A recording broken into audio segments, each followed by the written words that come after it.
here briefly, but welcome. And on behalf of the Arts and Lectures Committee here at Roane State, I want to welcome and introduce our visiting professor, Professor Patrick Wensink, Lincoln Memorial University. A little bit about Patrick. Patrick is an assistant professor of creating writing at LMU and a director of the Mountain Heritage Literary Festival. He is the best-selling author of 6 books, including Fake Fruit Factory, which was named one of the best novels of the year by NPR in 2015. His nonfiction appears in the New York Times, Esquire, Oxford American, and many others. He's the author of 2 children's books, Go Go Gorillas and Gorillas Go Bananas. He holds an MFA in creative writing from Portland State University, and he lives in Harrogate, Tennessee with his wife and his son. Thank you for being here,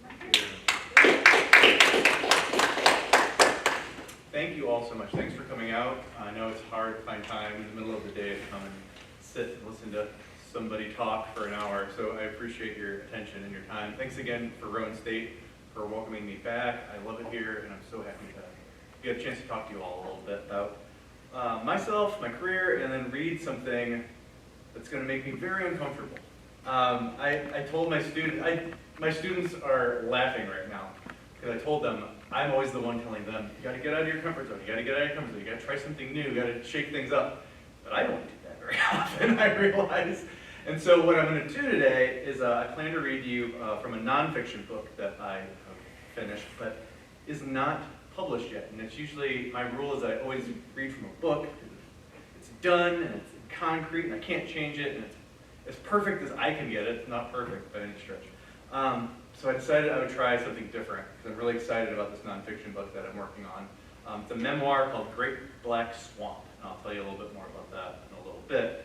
But that it's on paper, and I'm super nervous to read it to you, because I've never read this out loud to anybody else. So here we go. If I cry, my cameraman friend Mike promises he will stop.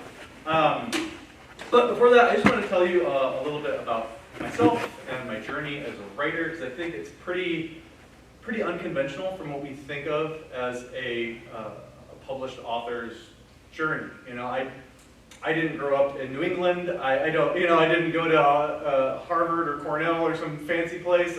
I don't have an uncle in the publishing industry. I grew up in the middle of Ohio with a father who worked at a soda can factory and a mom who was a librarian. And I was never once told as a child that I was a good writer. So maybe it's the Midwestern mentality. I don't think I was told I was good at anything, but I think that's just how we communicate to each other in the Midwest.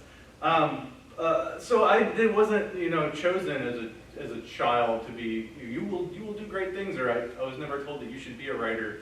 And so I think that a lot of times we think that as well, that a writer has to be this person who knows from the start that they are a writer and they have a story to tell. I had these urges inside of me to be creative, but I didn't really know what kind of outlet that would look like. It took me a long time to find my voice as a writer. I tried doing some writing in high school and had one of those nasty, old-fashioned teachers who told me in big red marks that this was no good, do it again. And it crushed me, and I didn't write anything for several years until I was in college. And then I discovered, I was a communications major in college. I wasn't an English major, I wasn't a creative writing major, because I still hadn't figured out that was something I could do. I thought guys who grew up on a farm, dads who worked in factories, you couldn't be a creative person. I didn't think that was something I was allowed to do. And so when I was in college, and I was a communications major, because at the time I learned that had the lowest amount of math and science requirements to graduate. So I said, that's the one for me. So I was a communications major. So I took a freelance writing course when I was a junior in college. And that was the first time anyone said, write whatever you want. There's no wrong way to do this. We're gonna learn how to freelance write, which means you're gonna learn how to find magazines and pitch them stories and try and get them published. And so it's up to you to write about whatever it is you care about. That's the way you should go. And nobody had ever told me that before. I didn't know you could do that kind of thing. I was really excited about music. I loved listening to music. So I started trying to write about music.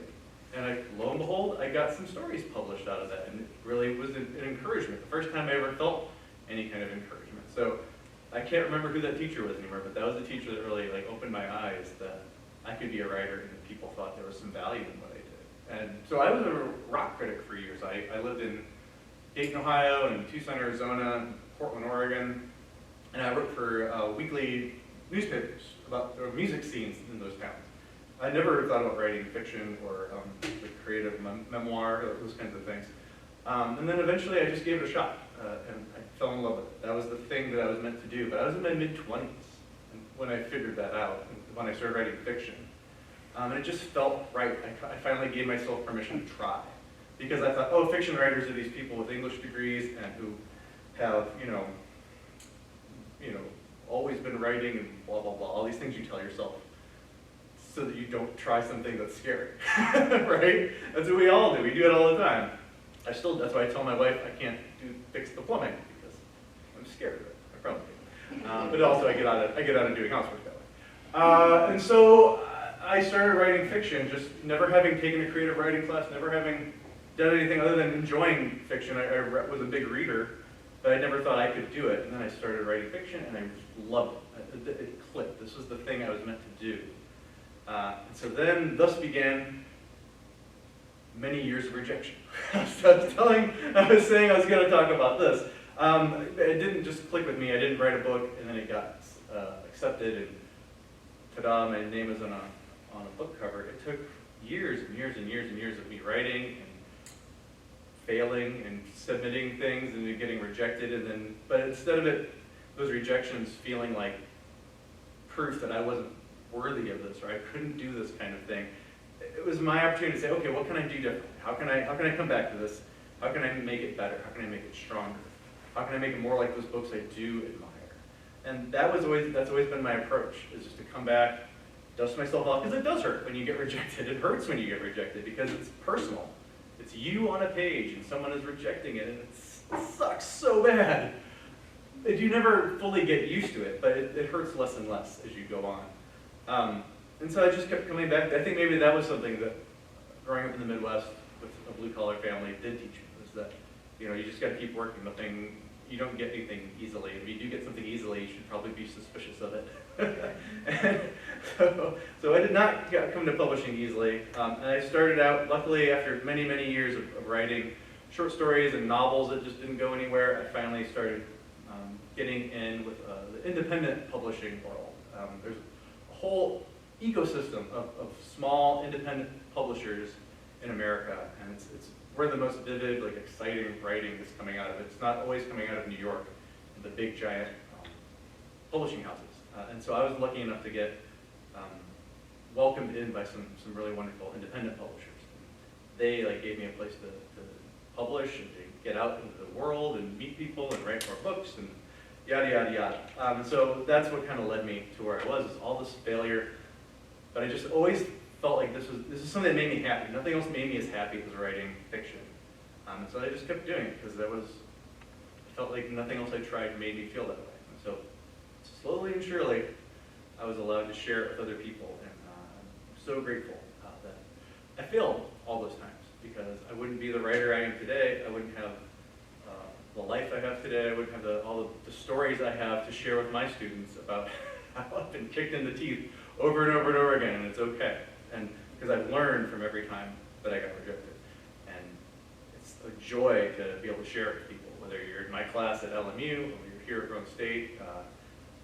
So thank you. Thanks for listening to me tell you my little weird story about my life. And then, yeah, I'll stop there. I've got other weird stories to tell you, but I'll save those for another day. Like how Jack Daniels tried to sue me in 2012 because of a book cover. You'll have to invite me back again sometime. See, there's a lesson. That's called a cliffhanger. See? All right. So what I'm going to talk to you today about is about Ohio. Actually, I know that's not the most exciting thing. You didn't come here expecting to hear about Ohio, and I know that. That's my challenge. I wanted to write about my home, and I've noticed that my students who come from Tennessee and Appalachia kind of feel the same way. They feel like nobody really talks about that, like we're overlooked kind of people. And I really feel strong connection to my students in that way, because I'm from the farmland of Ohio. Like I'm not even Cincinnati, you know? I'm like lower down than them. No offense if anybody's from Cincinnati. And so I was like, yeah, nobody's writing about where I'm from. And I always tell my students, if there's a story out there, you're like, I wish somebody would write a book about this, well, that's the book you should write. You're the only person who can write it since you're asking that question. And so I took my own advice, and I was like, yeah, I should write a book. And so I tried writing fiction about where I was from, the small farm town, Ohio. It just never quite clicked. And then I learned some history about where I was from, that it was the last uninhabited part of America, east of the Mississippi, because it was a swamp the size of Connecticut, full of bears and mud and snakes and malaria. And I was like, well, that's interesting. And there's hardly any books about it. So I was like, oh, maybe this is where it should go. So I started doing some nonfiction research, thinking that I would write a fictional novel about it. And it just didn't quite click. And then in 2014, I heard that in Toledo, Ohio, which is right on Lake Erie, almost 400,000 people were poisoned because the entire lake, well, at least the lake in front of Lake Erie, turned bright green from algae, toxic algae. And it turns out it was all from like the farm runoff from where I was from. So there's a cycle of okay, like it's all coming together for me now. Like this newer thing happened. So it was years of me sort of feeling this out and wanting to write something, but nothing ever clicking. And then finally, when I heard about that, it clicked for me, and I started going to Ohio, doing research and interviewing people, and reading old dusty books about swamps and algae. And so I was fascinated by it, but I thought, who's going to care about this? I'm the only person who cares about this. So my job as a nonfiction writer is to make this kind of stuff interesting for anybody. I want to make somebody in LA or Maine or Canada or Florida. I want them to feel just as interested and excited and feel like this is just as necessary as I do. And that's a really hard thing to do for a nonfiction writer. And I think if you've ever written anything like a memoir or an essay about yourself, we often feel that way, that our story isn't worth telling, or who's going to want to hear my story. So that's something I've been struggling with. So this is my attempt to try and make things like farming and algae and my childhood interesting. You can tell me whether or not I'm succeeding in that fact. I will let you be the judge. I think I'm on my way. So it's called Great Black Swamp. How the last place you've ever heard of might just save the planet.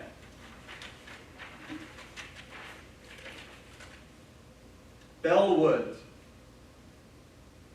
Zoom in on Ohio, our country's most flyoverable state. Ohio, the middle child of America, not old enough to provide East Coast sophistication, but not new enough to offer flashy West Coast things like snow-capped mountains or tech hubs or Siegfried and Roy. A recent U.S. News and World Report poll only ranked Ohio #1 in a single category: affordability. If you squint at a map, it's kind of shaped like a heart. So much so that for most of the 80s and 90s, the State Division of Travel and Tourism slapped everything with the slogan, Ohio, the heart of it all. But other than pointing out that our borders kind of look like a Valentine's card, the catchphrase tells tourists absolutely nothing about this place, which is about right, since the only other category we'd rank #1 in is not drawing attention to ourselves.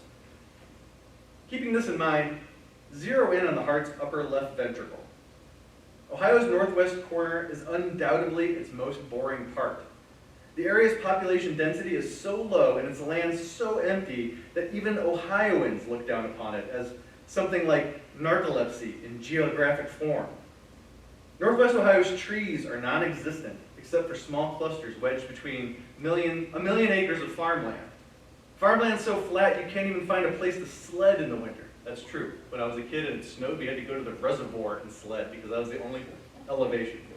There are no capital C cities here except for Toledo, a place the rest of the nation wouldn't even think about if not for the catchphrase, Holy Toledo!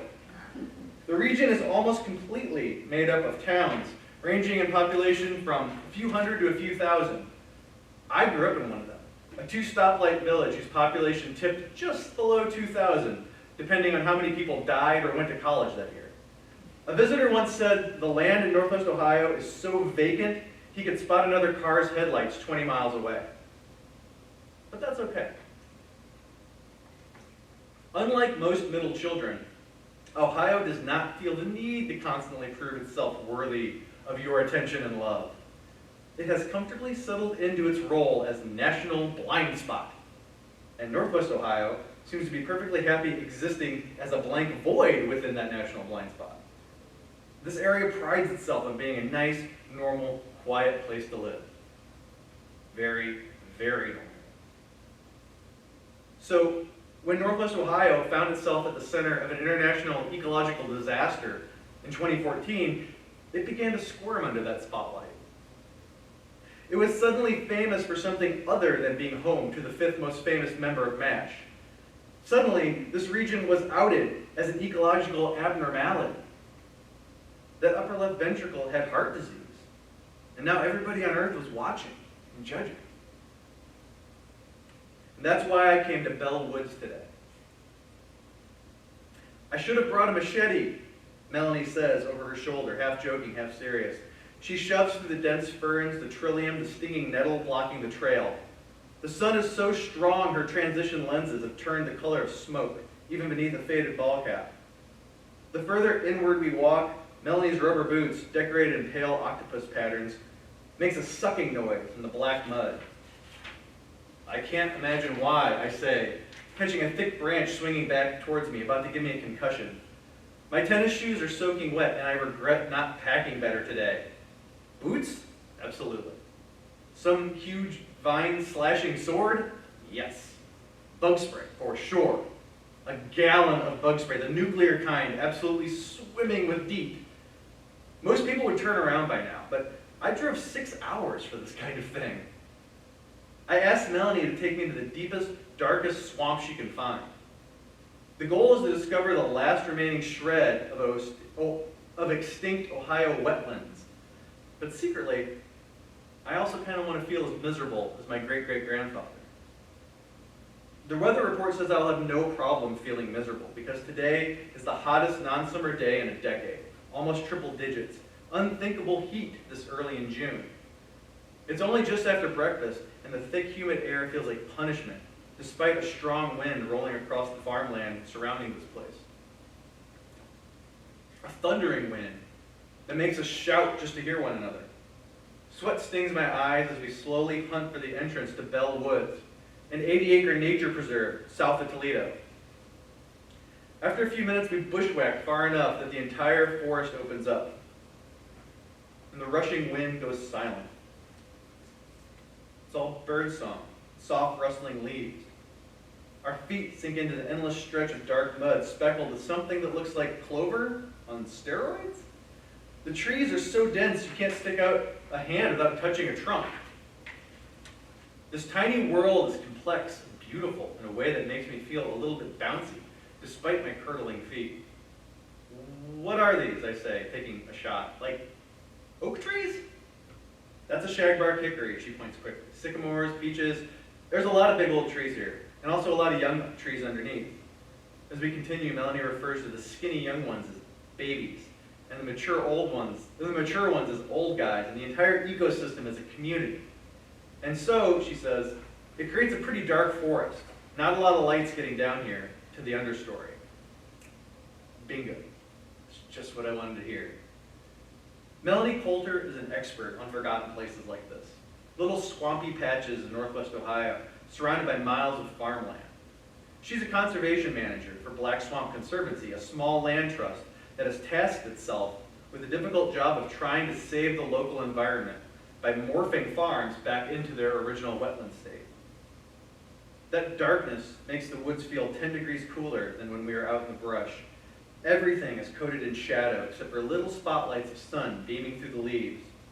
Supposedly, back in the bad old days, the canopy was so thick you couldn't tell day from night, which is how this region earned its name, the Great Black Swamp. Is this about how dark it was back then, I say? I don't know. Dark's a hard thing to quantify, she says. I would say it was as dark as just after sunset, but not like pitch dark. You can still see your hand in front of you. I sink a little deeper in the mud, wishing this place was just a little bit more miserable than it is. I've become obsessed with finding a real trace of the Great Black Swamp. The swamp I'm looking for is the one circa 1850. The one that sounds like a teenager describing his favorite shadowy, nightmarish cover of a heavy metal album. The Great Black Swamp was once called the most unhealthy place in America, so dense with muck and man-eating creatures that it became the last uninhabited place east of the Mississippi. Melanie notes some other tree species, including oak, which makes me think maybe I'm not a total idiot, but I still feel like a fraud out here in my casual footwear. I'm not an environmentalist. I'm not a scientist. The last time I even thought about biology was a 100-level college course in 1998, in which I scored a C+. If you remember my requirements for my college degree, it'll make more sense. I'm also not a detective or a researcher or really anything useful to exploring this topic. Yet, I'm the perfect person to tell its story. I grew up in the extinct remains of the Great Black Swamp, and kind of like the swamp, I was a naturally occurring abnormality, hidden among America's most normal place. Emboldened by this oak tree find, I throw out some other forest words that I know, like old growth. No, these are not old growth, she says. There are apparently no such thing as old growth anymore, I find out. The Great Black Swamp was once the size of Connecticut, covered with 6 feet deep of mud, of black mud, until it was drained and logged into obliteration at the start of the 20th century. But you'd be forgiven for not knowing that. Most people who grew up here don't even know it, myself included. But Melanie assures me these trees are extremely old, among the oldest we know of, except for maybe Gall Woods. I make a mental note of that name, as a white-tailed deer leaps off. The forest is so thick, the deer's shiny brown hide is completely invisible after a few graceful, silent jumps. Supposedly herds of deer once ran through this area, in packs so large, it took minutes for them to pass, like a buffalo stampede. That one deer gives me hope. Maybe the Great Black Swamp still exists. Look out, it's pretty squishy here, she says. I step carefully across gooey black mulch of clay soil, decayed forest, and 2 inches of recent rainfall. No matter what path I take, I'm always up to my shoe tops in mud. Melanie says we're lucky, because in March it was up to her calf. She recommends avoiding those pockets of standing dark water she calls vernal pools, because they go way deeper than they look. We take a minute to admire one of these pools, which form when water fills the cavity left behind after a tree falls over. The surface of the pool shimmers with what little light sneaks through. Dragonflies circle the surface, hunting for a meal. She tells me places like this are full of overlooked things that are crucial to an ecosystem's livelihood. Melanie points out some rare salamanders skittering around the pool too. And she corrects me from what I wrongly assumed were clover on steroids. She says the little green things are actually wild ginger, one of the few native plants still found in Ohio. You'd think a guy like me would be miserable, but the misery is kind of the point. I don't feel connected to this land the way I think I should, so the ex-Catholic in me has a hunch that suffering might be the doorway to understanding.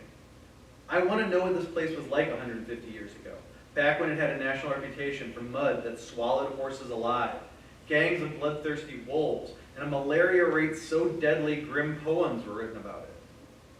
I lose track of Melanie's guidance because I'm getting my wish, at least in the malaria department. The mosquitoes have decided that today is my funeral. I'm constantly ducking out from what sounds like a pair of barbershop clippers in my ear. I forgot to apply off, and am being taunted by hefty mosquitoes before they suck my blood. My lip and my arms throb from bites. I kill one on my elbow and it leaves a bright red stain big enough for a chalk outline. Settlers used to cover themselves in bear grease to avoid being stung, Melanie says. I tell her I'd pay $1,000 for a can of grizzly lard right now.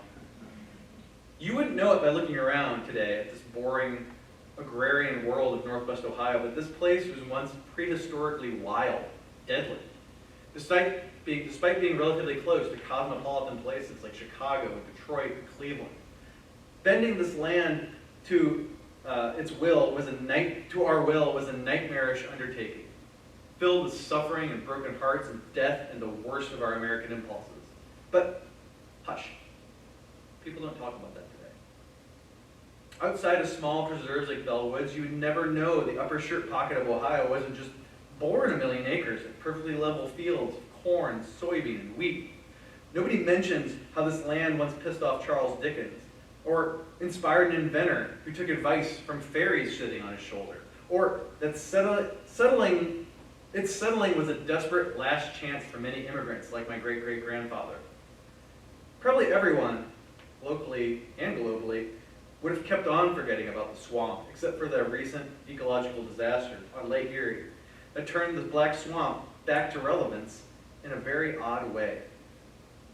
About 10 years earlier, Northwest Ohio was all over the news for all the wrong reasons, which is pretty surprising because it's probably never been the center of any national attention before. In 2014, this bastion of boredom was on magazine covers, the lead story on nightly news because of Toledo's toxic drinking water, which is the other reason I'm standing in mud-soaked Bellwoods. According to Melanie, awful places like this are supposed to save the environment.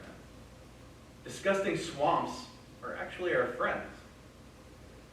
Still dreaming of slathering bear grease across my arms, I continue asking a lot of boneheaded questions about forestry and then making jokes to cover up how little I actually know. Did you, she says, spend a lot of time in the woods growing up? I pause a minute. I feel my socks go as damp as dish rags. My instinct is to say, yes, because I was always outside as a child in Deschler, Ohio. But then I realized that would be a lie. No, I say, almost none. Where I grew up, I think that's pretty typical. People just don't think about the land. I had hardly any exposure to nature as a kid, which you wouldn't think growing up in the country, I tell her.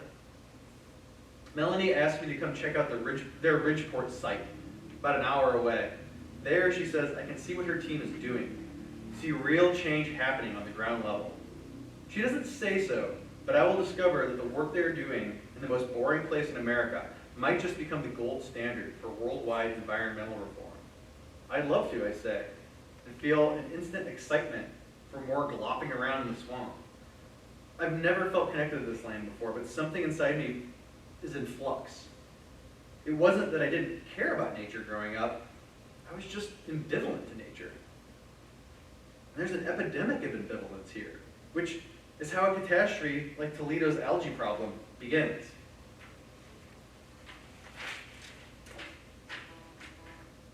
Toledo. In August 2014, Lake Erie was so thick, you could pick it up and eat it. That would have been suicidal, but you could have. Up close, it kind of looked like the Chicago River on St. Patrick's Day. But further away, it was something else entirely. From newscopter footage, it actually looked sort of beautiful. If you accidentally walked into the room and didn't know what you were watching. From about 100 feet up or so, the water was a poetic curl of clashing greens. A swirling pattern, almost exactly like a slab of marble. Verdi Alpi, the finest Italian marble cut from the Western Alps, prized for its complexity and flow, famous for that deep emerald background, interlaced with kiwi-colored waves, all sloshing together like a 20-million-year-old lava lamp. That's exactly what Lake Erie looked like. The focal point of all these national news shots were those lime green tendrils, which mysteriously appeared for dozens of miles out to sea. But the cameras always panned up for shock value, because directly behind this alien water was Toledo's skyline, a modest cluster of skyscrapers about as high up as the helicopter itself. I went out last night, and you could hear the wash of waves, and what I saw was putty, literally green putty, naturalist Sandy Bin told the radio station. The water wasn't even like water anymore. Toledo's pebbled coastline was now coated with a thick, viscous gack, tangled with bloated fish. Dog owners were warned not to let their pets drink this bacteria stew. Several TV reporters took the opportunity to hold a glass up and compare it to some expensive, kale-rich health shake. This green water was actually an algae bloom, so large, reporters said it was visible from space. A bloom so toxic, it could have killed the entire city in a matter of days, because that's where all the drinking water came from. The Environmental Protection Agency said Toledo's taps had begun pouring out poison overnight. If ingested, the toxins could cause nausea, vomiting, diarrhea, severe headaches, fever, even organ damage. The EPA warned residents, don't drink it, don't brush your teeth with it, and whatever you do, don't boil it, because that only makes it stronger. One scientist claimed that even after water had been filtered and pours from your sink as clear as Evian, ingesting a single glass could send your body into complete liver failure. Public events were rescheduled, restaurants closed their doors, hospitals canceled elective surgery, and had to have instruments sent to other cities for disinfection. Toledo issued do not drink ordinances. Bottled water became a commodity about as rare as Italian marble. Panic levels rose so high, Mayor Michael Collins compared this emergency to September 11th. Wisely, he later apologized, but this overreaction speaks to the level of fear hitting Toledoans when they looked out at one of the largest freshwater basins on Earth and found a 260 trillion gallon margarita that was, according to one scientist, quote, more toxic than cyanide. Citizens, politicians, and worldwide media all demanded to know, how could this happen? The answer had been 130 years in the making. This happened in part because of places like Bell Woods had been wiped off the map. But the true source of all this algae-producing pollution was from somewhere even more surprising. A place that hit close to home because, as I eventually discovered, my family was partially responsible for this toxic water. Thank you. I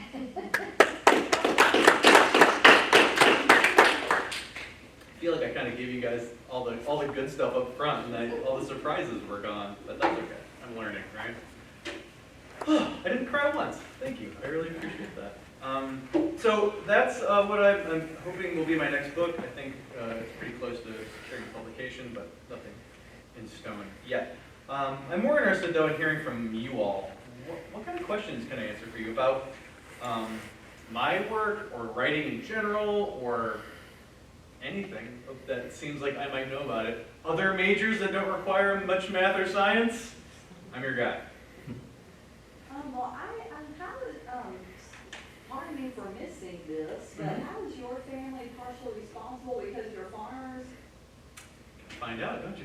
That's just it. Okay. Yeah, that's sort of a teaser. Okay. Yeah, what I find out is that this is the juggling act I have to do between like what's boring and how can you make it interesting.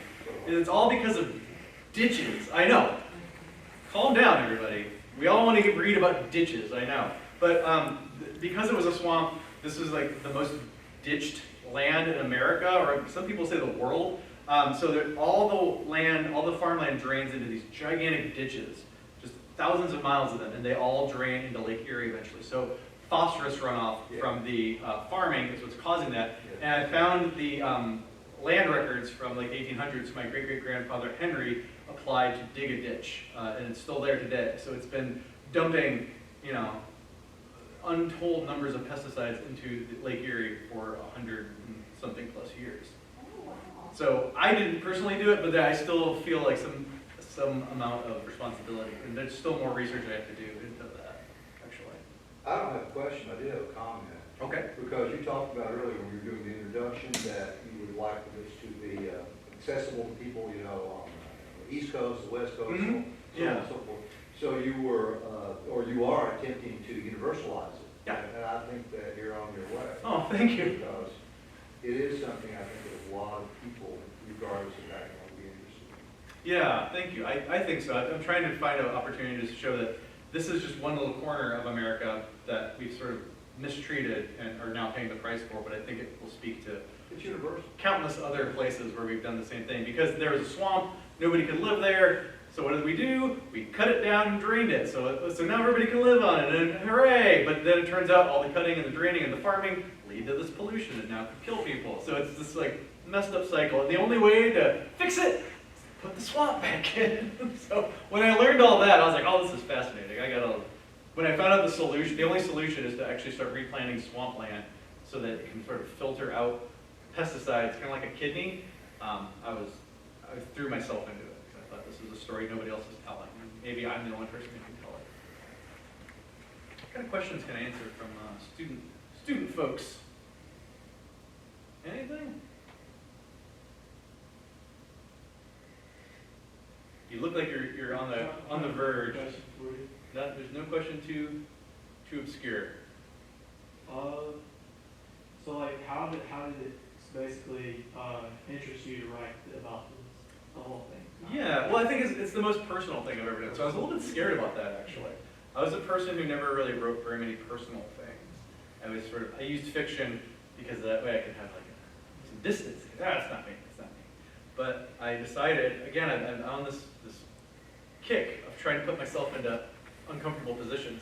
And so putting myself on the page, but this goes into a lot of my memoir, my history of growing up sort of as an outcast in a small town. And I kind of tied that all together with the way in which we treat outcast things, like people or swampland. Basically, I compare myself to uninhabitable swampland.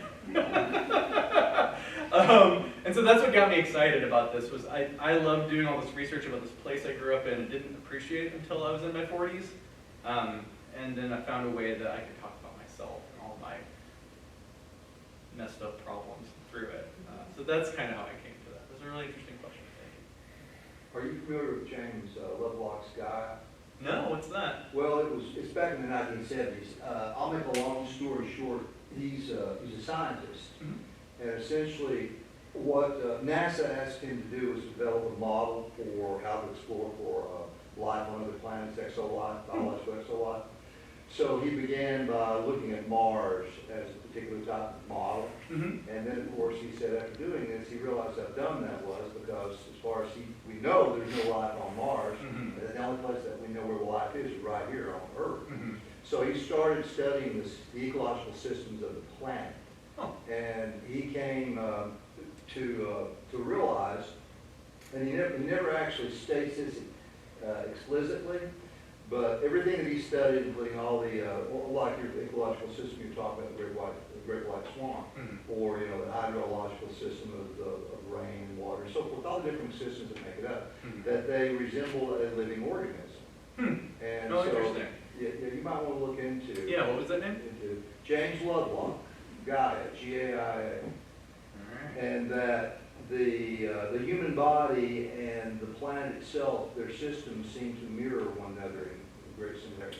Oh, that sounds beautiful. Thank you. That's the one fun thing about writing a book that requires a bunch of research is everything can be research. You're never stopped learning things. Oh no, it's a fascinating work. No, I'll have to read that. That sounds great. Thank you. Any questions about publishing or writing that I can answer for you? Just in general, it doesn't have to be about this story that I just wrote, or I just read to you.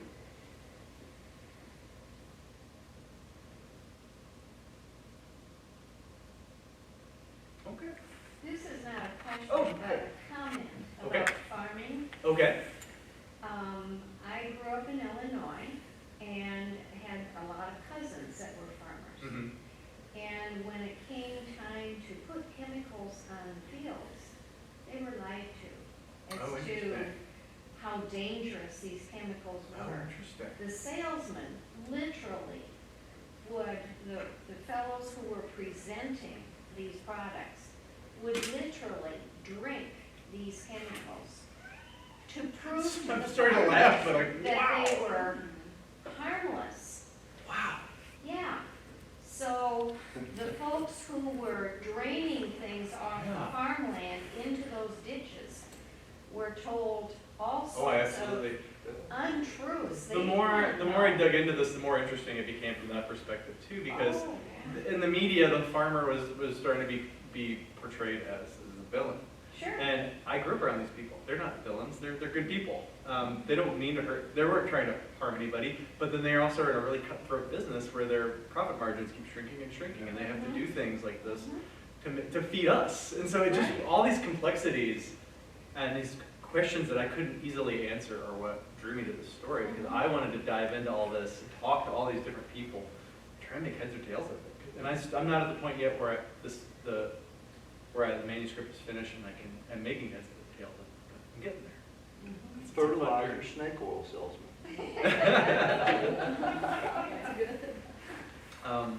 Before, if you have another question, I'm open to it, but I don't want to forget. Lincoln Memorial University was happy enough to provide some really cool notebooks and pens. If you're interested in taking home some swag, please do. We would love for you to have it. And if you have any questions about LMU, I'm happy to answer that as well. We've got a growing creative writing department that we just started a literary magazine in the last year. We're offering more creative writing classes because we have a really cool history of creative writing there that I won't go into. So yeah, it's a really neat place. It's a really beautiful place. So if you want to know more about that, I'm your guy in that department. We've had a lot of awesome students come from our own state and transfer there after their time here is done. That's all I have. Is there any other questions? Well, my mind is just racing about the book and what happens. You can ask me. I'm here. It's well written. The writing does grab you. Oh, thank you. Yes, Thank you. you're right. And I love your use of your analogy and metaphor and Yeah. all like that. And then I like how you say you compare yourself, an outcast to swampland and everything. So you're saying we need swamps. Yeah, we need swamps like this guy. Human swamps. Yeah. Yeah, it's really interesting. These things, I think that happens all the time. We don't see the value in something, whether it be landform or a person or, so many different things. Yeah, hopefully that all comes through. Well, thank you all so much for your time. I really appreciate it. Thank And you. I'll hang out if you want to come and talk.